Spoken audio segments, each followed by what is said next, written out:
Jai Radha Madhava Kunja Bihari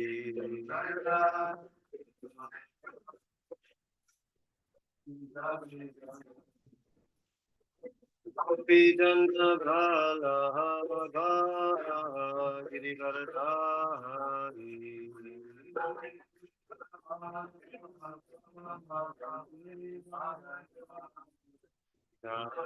Gopi Chandra Bala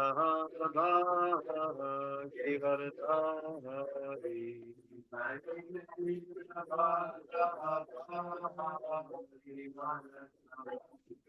Yashodanandana Braja Jana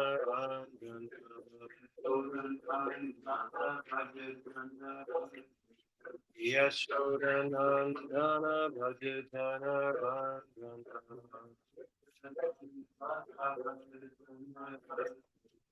Yamunatira Vanachari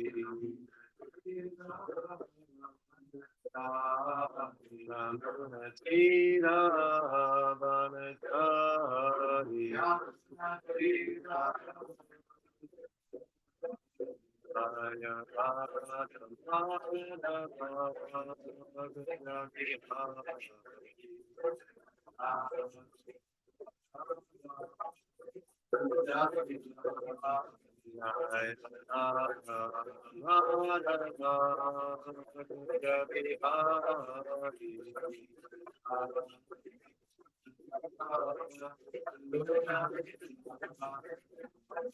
Hare Krishna, Hare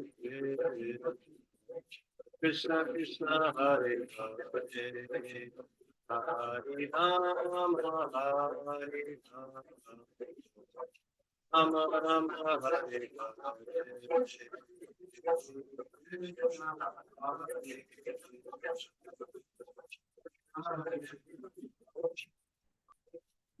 Hare Rama, Rama Rama,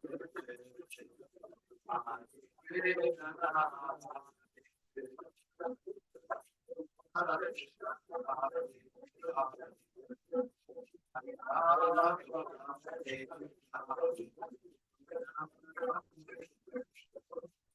Hare Krishna, Hare Krishna, Krishna Krishna, Hare Hare, Hare Rama, Hare Rama, Rama Rama, Hare Hare.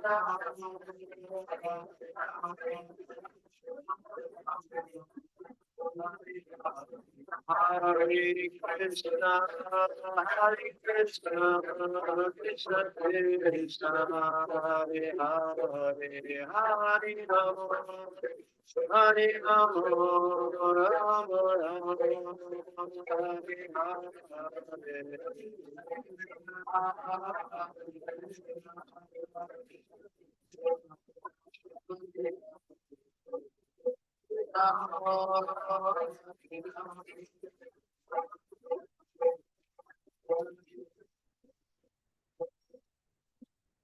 Jai Vishnupad Paramahansa Parivrajikacharya Ashtottara Shakti Sri Srimad His Divine Grace A.C. Bhaktivedanta Swami Maharaj Srila Prabhupada Ki Jai Jai Vishnupad Paramahansa Parivrajikacharya Ashtottara Shakti Sri Srimad Bhakti Siddhanta Sarasvati Thakur Goswami Maharaj Prabhupada Ki Anantakoti Vaishnava Vrinda Ki Jai Grantaraj Srimad Bhagavatam Ki Jai Jai Gaur Premanandi.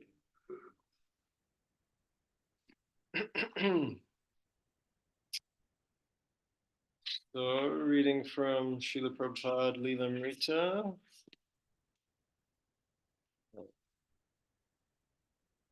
This is the chapter Beyond the Lower East Side. Then the devotees met Mr. Price, an elegantly dressed real estate agent. You have a handful of stars, Mr. Price told Brahmananda.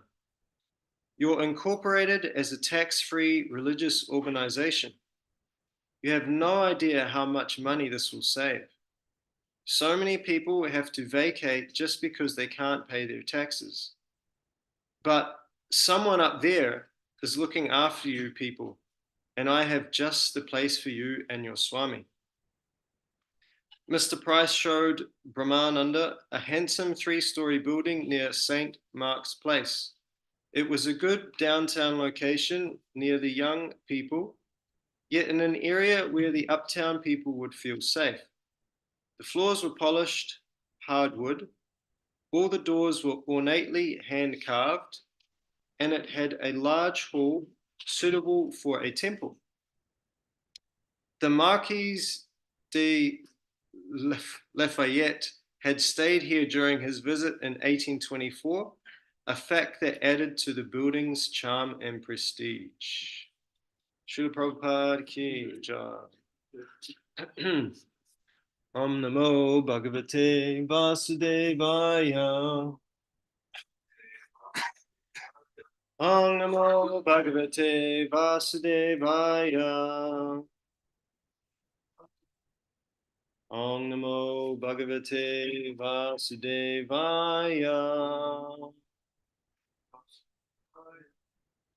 So today we're reading from Srimad Bhagavatam, 4th canto, chapter 28.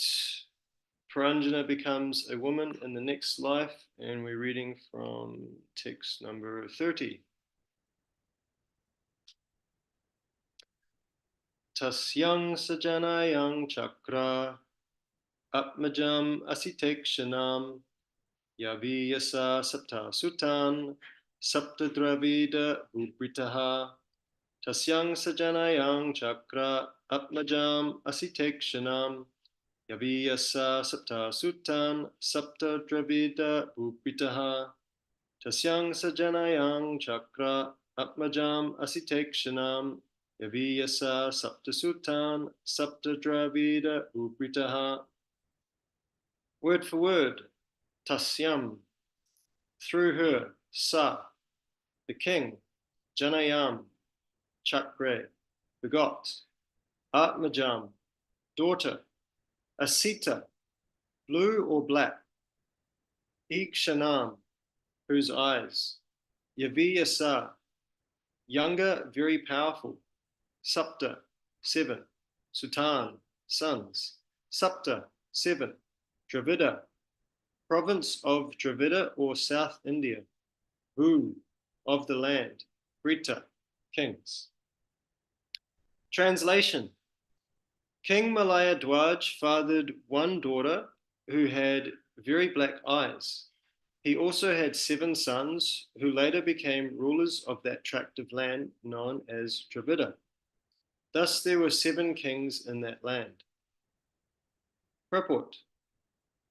King Malaya Dwaj was a great devotee, and after he married the daughter of King Vidarbha, he gave her one nice daughter, whose eyes were black. Figuratively, this means that the daughter of King Malaya Dwaj was also bestowed with devotional service, for her eyes were always fixed on Krishna. A devotee has no vision in his life other than Krishna. The 7 sons are the 7 processes of devotional service: hearing, chanting, remembering, offering worship, offering prayers, rendering transcendental loving service, and serving the lotus feet of the Lord.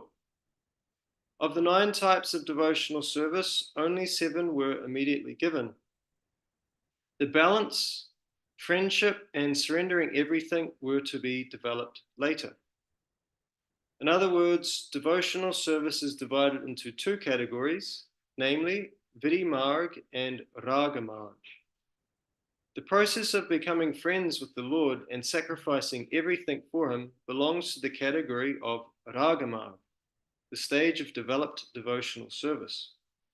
For the neophyte, The important processes are those of hearing and chanting, Shravanam Kirtanam, remembering Krishna, worshipping the deity in the temple, offering prayers, always engaging in the service of the Lord, and worshipping the lotus feet of the Lord.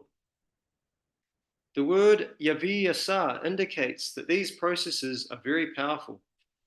After a devotee engages in the processes of Shravanam, Kirtanam, Vishnu, Smaranam, Parasevanam, Archanam, Vandanam, Dasyam, and is able to secure these processes, he can later become a devotee capable of rendering spontaneous devotional service, namely Sakyam and Atma Nivedanam. Generally, the great acharyas who preach devotional service all over the world belong to the category of Sakyam Atma Nivedanam. A neophyte devotee cannot actually become a preacher. The neophyte is advised to execute devotional service in the 7 other fields, Shravanam, Kirtanam, etc. If one can successfully execute the preliminary 7 items, he can in the future be situated on the platform of Sakyam Atma Nivedanam. The specific mention of Dravida Desh refers to the 5 Dravida Deshas in South India. All are very strong in rendering the preliminary devotional processes, Shravanam Kirtanam. Some great acharyas like Ramanujacharya and Madhvacharya also came from Dravida Desh and became great preachers. They were all situated on the platform of Sakyam Atma Nivedana. Srila Prabhupada ki jai. Om Jnana Timirandasya Gananjana Shilakaya Chaksho Militam Yena Tasmai Shri Gurave Namaha. Jai Shri Krishna Chaitanya Prabhu Nityananda Shri Advaita Gadadhara Shri Vasari Gaura Bhaktivinoda Hare Krishna Krishna Krishna Hare Hare Hare Rama Rama Rama Hare Hare. So this chapter, the whole pastime of King Puranjana and his exploits in the material world, we're hearing a continuation of the analogy. So we're hearing how today that there are 8 children, 1 daughter, and 7 sons. And the daughter represents Krishna consciousness, one whose eyes are always fixed on Krishna. And the 7 sons represent the first 7 of the 9 processes of devotional service, up to Dasyam. And these relate, as Prabhupada mentions in the purport, to the path of Vaidhi Bhakti. And the last 2, they refer to Ragamarg, or spontaneous devotional service. So the daughter whose eyes are always fixed on Krishna, that's our goal. That's ultimately the whole process of devotional service, is to become like this daughter, have our eyes fixed on Krishna and nothing else, no other vision. That's our ultimate goal. As it's mentioned in the Padma Purana, the ultimate goal is to always remember Krishna and never forget him. And all the other, every single other, you count every single one, every other rule and regulation is a servant of these 2 principles, always remembering Krishna and never forgetting him. Smarta vyasa tatang Vishnu, vismatarvyo najatu chit. So this is vyavasatmika buddhir. This is the one-pointed focus that we want, ekeha kurunandana. And His Grace Sriman Krishna Prabhu was mentioning this on Sunday in the temple, that we want focus in our devotional service. We don't want to become distracted. And as Srila Prabhupada mentions into the purport to that verse, Vyavasatmika Buddhir, he says that the easiest way to do this, to have that one-pointed focus, is to make the order of the spiritual master our life and soul. Because we may be thinking it's not so easy to just think of Krishna. I'm not naturally attracted to Krishna spontaneously, and so my mind just goes, whoop, there we go. But we get a practical way of doing it. We get given an order by the spiritual master. Okay, that's something I've been asked to do. I can put my all my intelligence on how to do this. How can I execute this? So this is the mercy of Krishna. He gives us something that we can practically apply. We want just one thing to be focused on, because the mind, the more bahu shaka hinantascha, the more things it's got to think about, the more we can't really focus.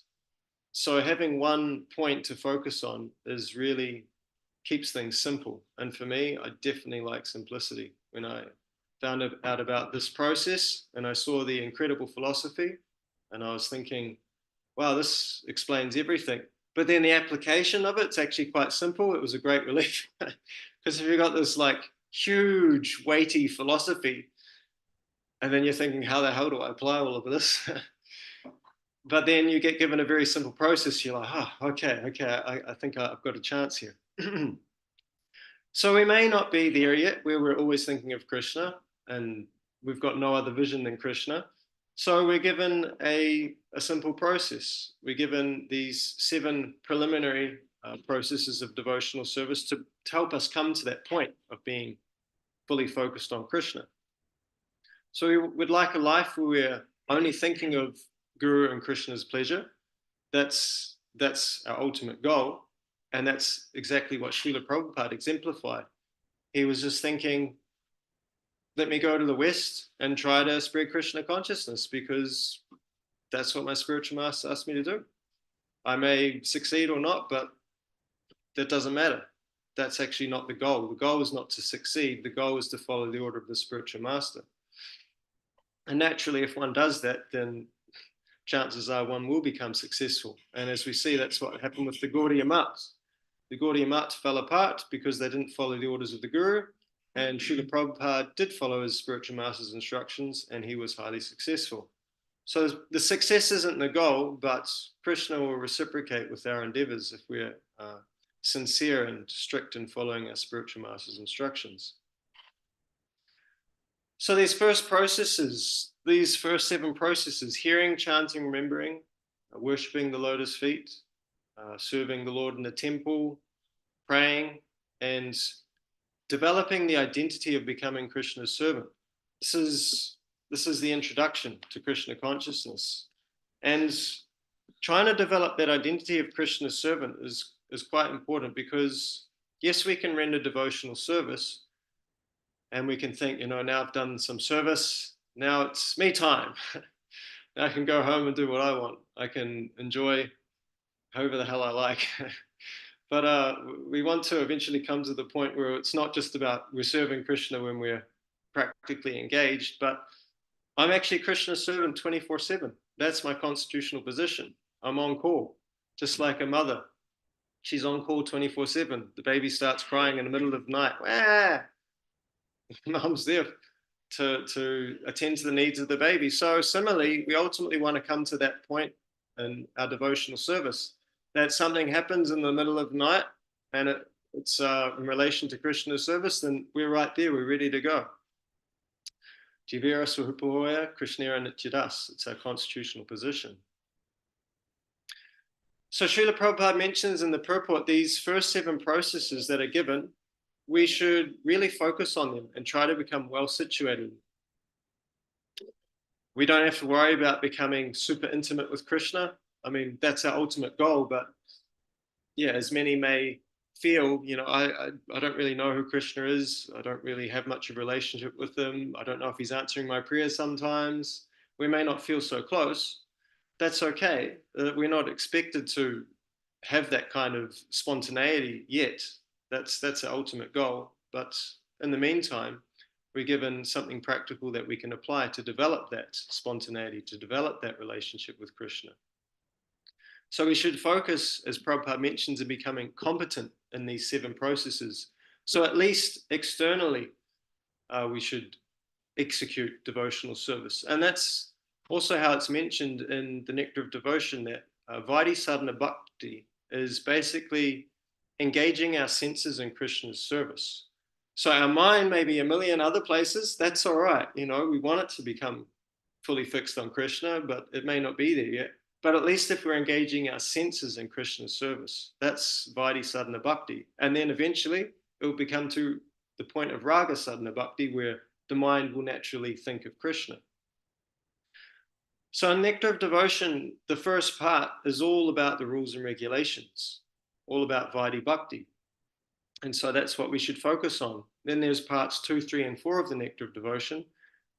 But we read them incidentally, basically because we're not on the platform of spontaneity. I mean, there may be somebody on this Zoom call who is, and I offer my respectful obeisances to you.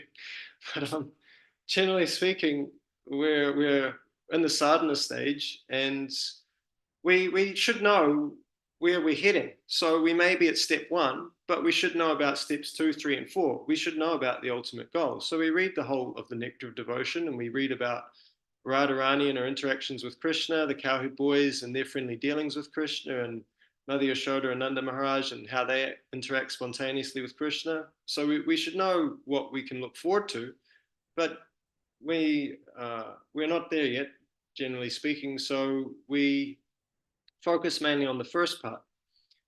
And then, of course, some people don't like to read. That's fine. Rupa Goswami is very merciful. He wrote the Nectar of Devotion, but we think, okay, that's too much for me. But Srila Prabhupada summarized it, made it condensed, and we still think it's too much, even though there's no Sanskrit in it. Practically, it's all English. Still, it's too much. It's too big a book. Rupa Goswami very kindly gave us Nectar of Instruction. He just got like, 11 verses in there or something? Just 11 verses. So if you think Nectar of Devotion is too much, then just read Nectar of Instruction. Read it over and over and over again. Rupa Goswami has still given you everything in Nectar of Instruction, the whole process. The first point, control the mind and senses. And then in the next few verses, he tells us how to practically apply the process of devotional service, what we shouldn't do, what we should do, how to interact with the devotees, how to respect them, how to develop loving relationships, very practical, the basics mechanics of bhakti.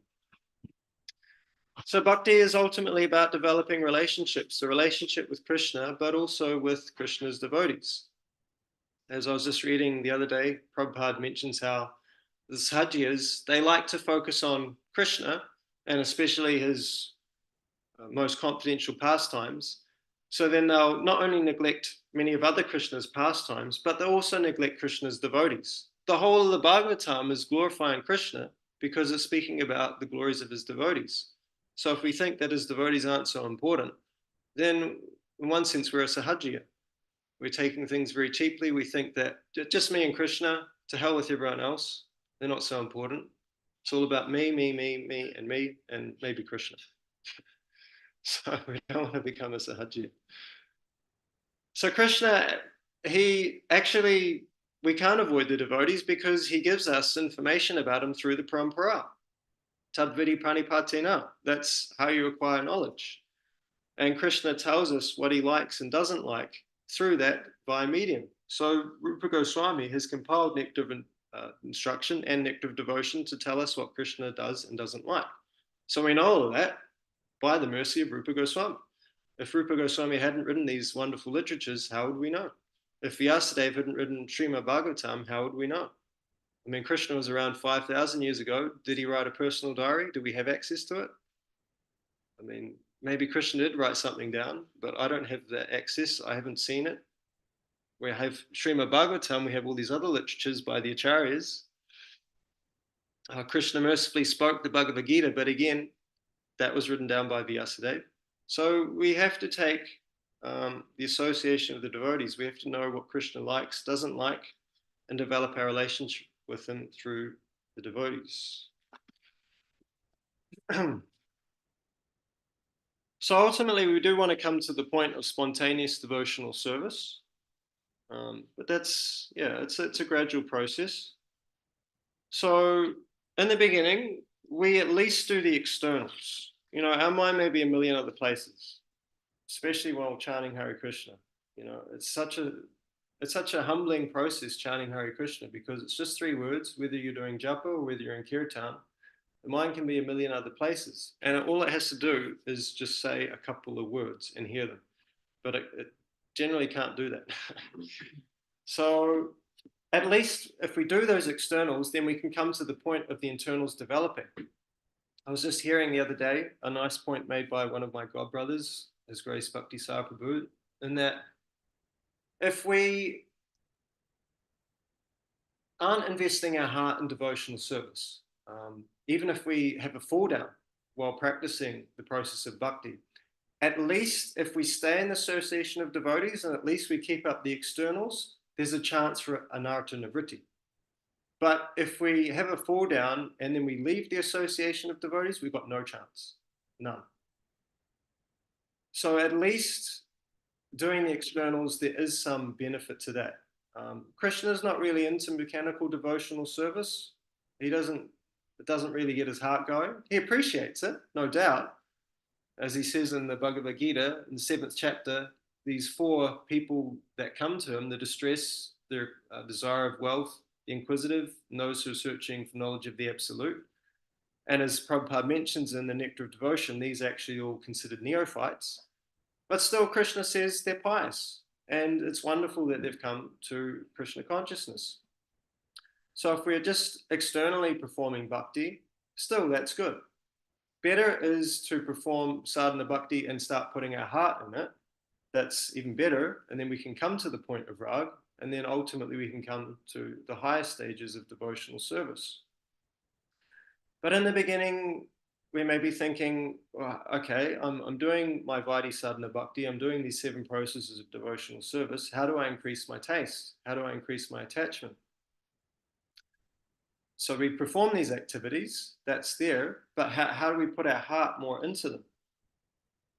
So some simple answers are there that everyone no doubt already knows the answers to these, which we hear all the time, but they can never be said enough. The main thing, as we understand, the main anga, the main impetus for us performing devotional service is sadhu sangha. As I was hearing it nicely explained recently, very, very detailed explanation, so I'll just keep it very brief. Where does bhakti come from? And there was a huge analysis given. I'm not going to talk about that today. But ultimately, bhakti comes from bhakti itself, and you can only get bhakti from someone who has bhakti, which is a devotee. So if we really want to increase our taste for Krishna consciousness, the easiest way to do that is through the association of devotees. We hear this millions of times, but we can't hear it enough because we should always try to seek the association of those who have a real taste. Satam prasangang mama viri samvido bhavanti hritkana rasayana kata. Then we'll get a taste ourselves. Rupa Goswami mentions this point in both Nectar of Devotion and Nectar of Instruction. So that's one main point. A second point is our own hearing and chanting. We can increase the quantity and the quality. If we increase the quantity of our hearing and chanting, or if we increase the quality of it, these also will help us increase our taste for devotional service, for the 9 processes. And this is also mentioned by Rupa Goswami in both Nectar of Devotion and Nectar of Instruction about chanting. In fact, in Nectar of Instruction, he basically comes to the point of saying the essence of all advice is that you should just chant and glorify the Lord non-stop all day. So that's there. And then, of course, Chaitanya Mahaprabhu has very, very clearly stated, Yadi Deka Tahi Kara Krishna Upadesh, that if we want to really develop a taste, then we engage in outreach activities. We share whatever little taste we may have with others. That's a very foundational principle of the Krishna consciousness movement. Hence why Srila Prabhupada called it the Krishna consciousness movement, not the Krishna consciousness isolation group or something. It's a movement, it's going somewhere, it's spreading. It's Chaitanya Mahaprabhu's desire in every town and village that his holy name be heard. And then a fourth reason that I thought of is that this is something that's maybe some people can relate more with, because maybe I'm not so engaged that much in outreach. Maybe I don't really have much time to increase my hearing and chanting. I'm already busy as. I don't see advanced devotees so much. Prabhupada's books are there and YouTube's there. You can still get some Sangha. But you may be doing something for Krishna. You may have some service. Okay, whatever that service is, do it the best you can. And ideally speaking, do one that you will be very likely to invest your heart in, that you'll really be able to get into. And that's another way that you can help increase your taste, because if you have more of a taste for your service that you're doing, then naturally that will give you more of a desire to hear and chant nicely, which will, the whole process feeds into each other. The more you like hearing and chanting, the more you like to serve, the more you like to serve, the more you like hearing and chanting, etc., etc. So sometimes it may be just finding a service you really like doing and putting your heart into that, and then your taste in other areas will start to expand. So whatever works. These are some ways that I've thought of, and I'm sure many others here present can think of others. These can help us get more of a taste for the 7 processes of devotional service.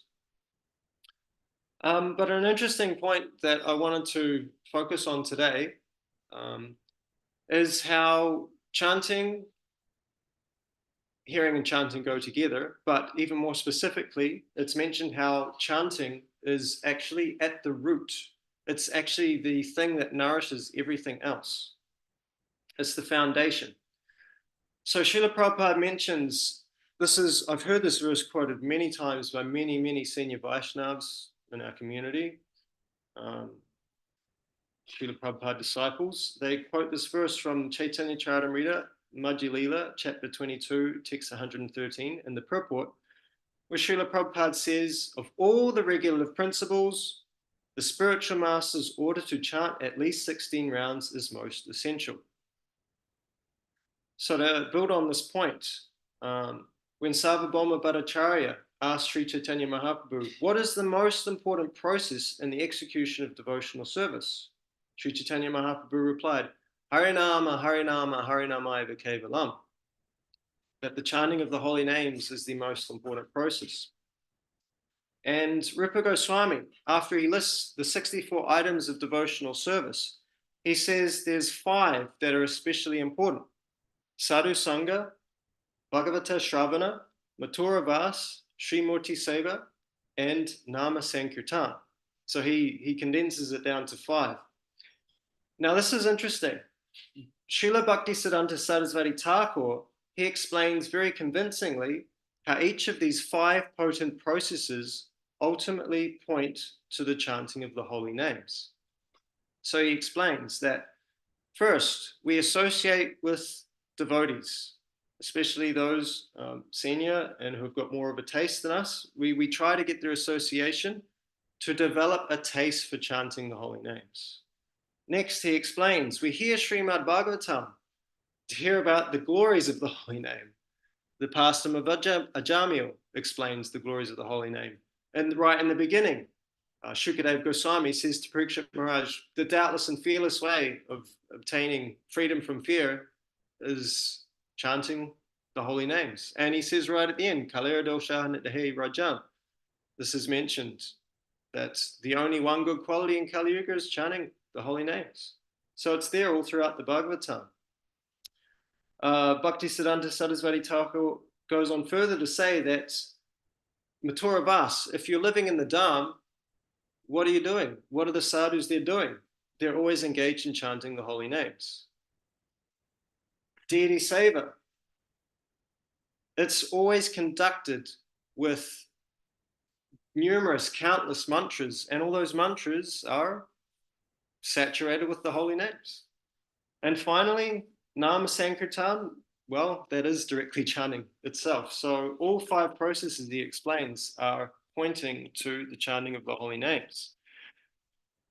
And then, again, in Chaitanya Charitamrita, another conversation. This is with Sanatana Goswami. Sri Chaitanya Mahaprabhu explains that of the 9 processes of devotional service, if we want to obtain love of God, the foremost is Nama Sankirtan. And in the purport, this is icing on the cake, Srila Jiva Goswami, he states that no form of bhakti, whatever it may be, whether it's sadhu sangha, deity worship, Bhagavatam class, or going to the Dham, none of them are complete without the chanting of the holy names. And then there's more. Hari Bhakti Sudodaya, it is said that Sankirtan is the best and foremost of all spiritual activities for obtaining Krishna's mercy.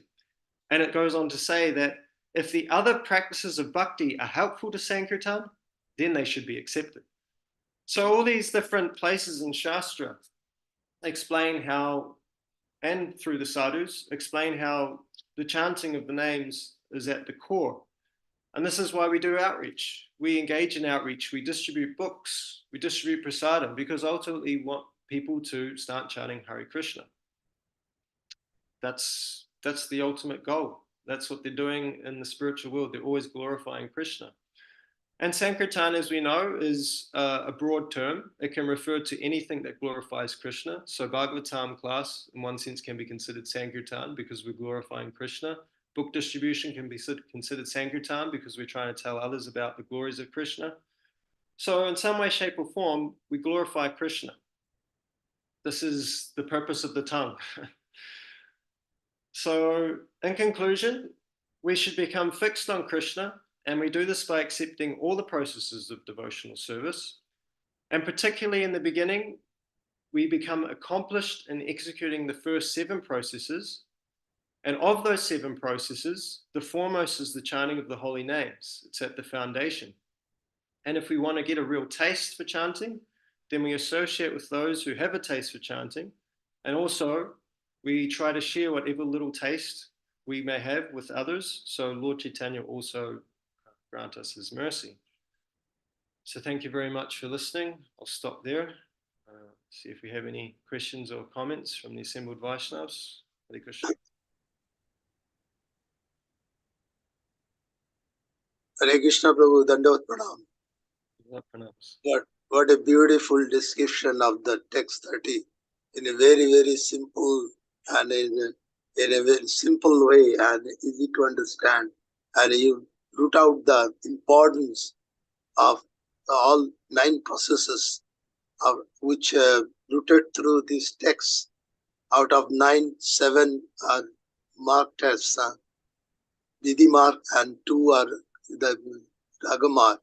But out of these 7, you have simplified in such a nice way to make it easily understand.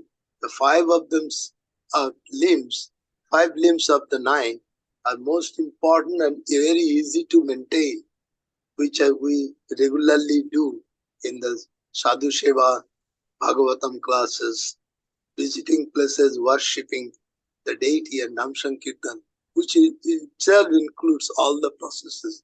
So it is made so easy by our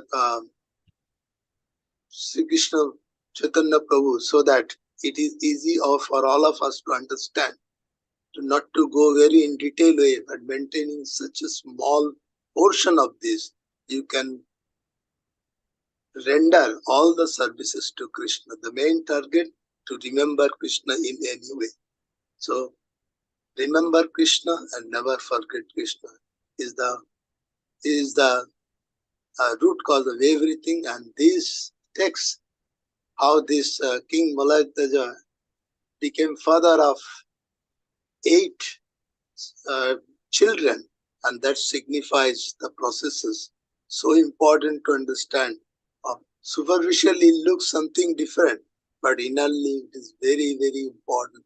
And Srila Prabhupada has given the insights so that we can understand in a better way and proceed with this understanding that this is none other than the process of devotional service. Once we render it, we become fixed in Krishna and we can proceed in our devotional service in a very nice and systematic way. Thank you so much for enlightening this text in a very simple way. Thank you so much. Hare Krishna. Hare Krishna. Thanks for your comments, Prabhu. Appreciate it. Thanks for making it very clear, summarizing nicely. Hare Krishna. Anyone else would like to share? Hare Krishna Prabhuji, Dandavat Pranam. Thank you very much for the very nice class, particularly bringing out the importance, how we can chant, we can remain connected with Krishna 24/7, just like a mother takes care of her child always, no matter what is the situation. And particularly in this context, we have very nicely pointed out that success is not our goal. Our goal is to follow the instruction of our spiritual master. If we follow that, because success is connected with material success, people are often very much interested, and it gives glory in the material platform. When you are successful, you are glorified. But if you are not, people do not take so much proudly as you. But this is not the goal in spiritual life. We have to follow the instruction of the spiritual master, and that is the only goal for us.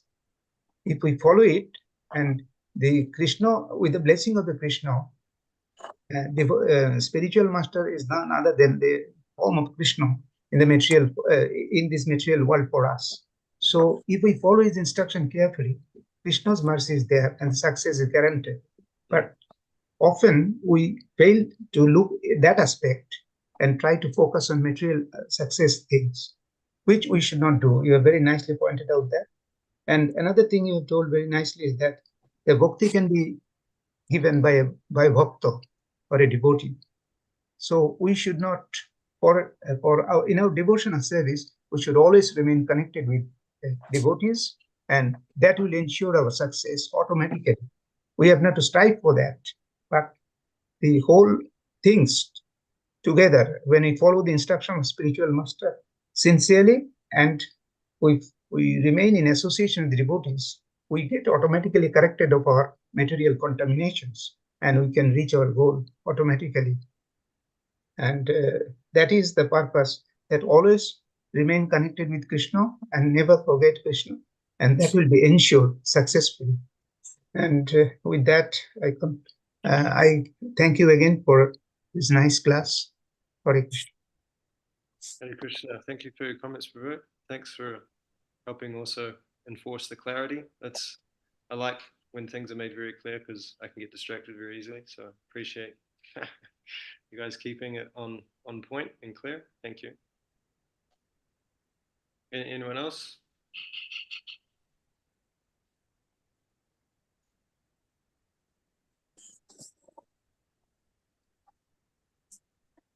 Hare Krishna Prabhu, I think there's no further questions or comments, so we can conclude the class. Thank you. Vanchakalpatarubhyascha कृपा सिन्धुभ्यः एव च पतितानां पावनेभ्यो वैष्णवेभ्यो नमो नमः। अनंत कोटि वैष्णव वृंद की जय। प्लीज ग्रेस गदाई गौरांग प्रभु की जय। श्रीला प्रभुपाद की जय। गौर प्रेमानंदे हरि हरि बोल। All glories to assembled devotees.